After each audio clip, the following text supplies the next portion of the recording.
या पेनड्राईव्ह मध्ये आपली प्रत्येक डेट रेकॉर्डेड. अधिराजने दाखवलेल्या एका पेनड्राईव्हमुळे प्रिया पूर्णपणे उद्ध्वस्त होणार आहे आणि पुढच्या काही क्षणात तिचं खरं रूप सगळ्यांसमोर येणार आहे.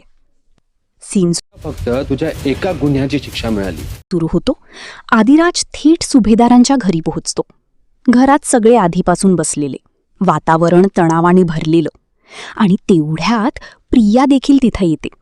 तिच्या चेहऱ्यावर अजूनही तोच आत्मविश्वास, जणू ती अजूनही सगळ्यांना फसवते. पण खरी गेम इथून सुरू होते.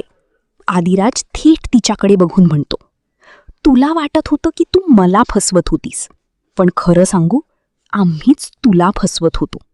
बस इथेच पहिला मोठा धक्का. प्रियाच्या चेहऱ्यावरचा कॉन्फिडन्स एका सेकंदात गायब होतो आणि तिच्या डोळ्यांमध्ये पहिल्यांदाच भीती दिसते. पण अजून मोठा ट्विस्ट बाकी आहे. आदिराज हळूहळू खिशातून एक पेनड्राईव्ह काढतो.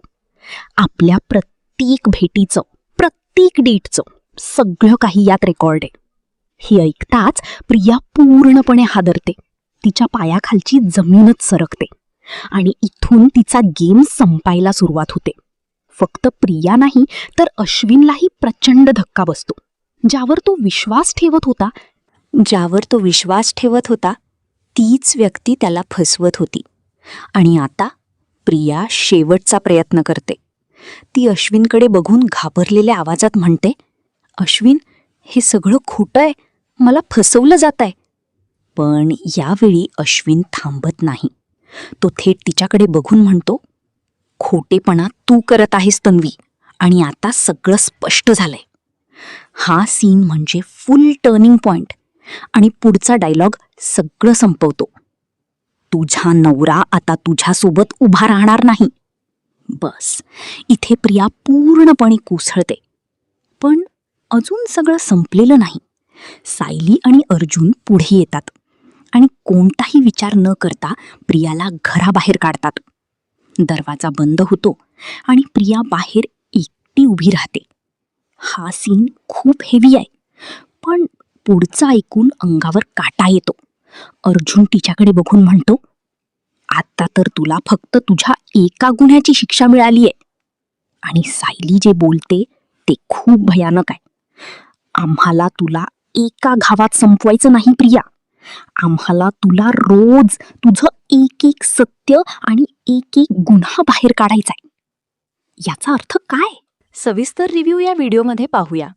आदिराजच्या एंट्रीने तो सुभेदारांच्या घरी पोहोचतो.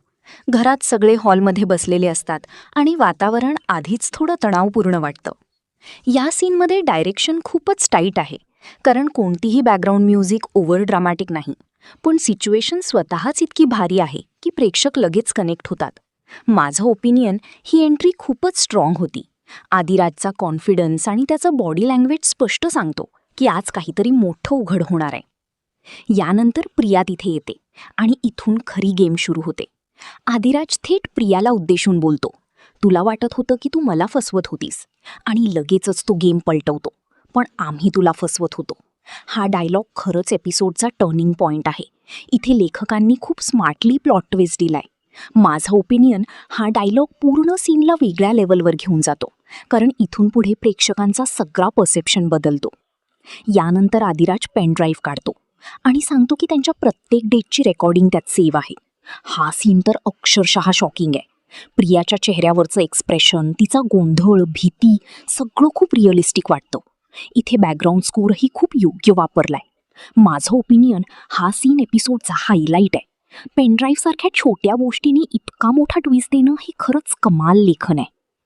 प्रियाच्या पायाखालची जमीन सरकते. हे फक्त डायलॉग नाही, तर तिच्या चेहऱ्यावरती स्पष्ट दिसतं. इथे ॲक्टिंगला 10/10 द्यावं लागेल. ती पूर्णपणे एक्सपोज झालीये आणि आता तिच्याकडे काहीच उत्तर नाही. माझं ओपिनियन, प्रियाचा हा ब्रेकडाऊन खूप प्रभावी आहे आणि प्रेक्षकांना तिच्याबद्दल एकदम मिक्स्ड फिलिंग्स येतात. रागही येतो आणि थोडी दया पण वाटते. यानंतर फोकस जातो अश्विनवर. त्यालाही प्रचंड धक्का बसतो. तो पूर्णपणे सायलेंट होतो आणि त्याच्या डोळ्यातून सगळं दिसतं. हा सीन खूप सबटल आहे, पण खूप पॉवरफुल आहे. माझं ओपिनियन, अश्विनचा हा सायलेंट रिॲक्शन सीन खूप रिअलिस्टिक वाटतो, कारण कधी कधी शब्दांपेक्षा शांतता जास्त बोलते. यानंतर प्रिया स्वतःला वाचवण्याचा प्रयत्न करते. ती अश्विनला सांगते ही सगळं खोटं आहे. पण इथे अश्विनचं रिॲक्शन खूप स्ट्रॉंग आहे. तो म्हणतो, तन्वी, खोटेपणा तर तू करत आहेस. हा डायलॉग खूप हार्ड हिटिंग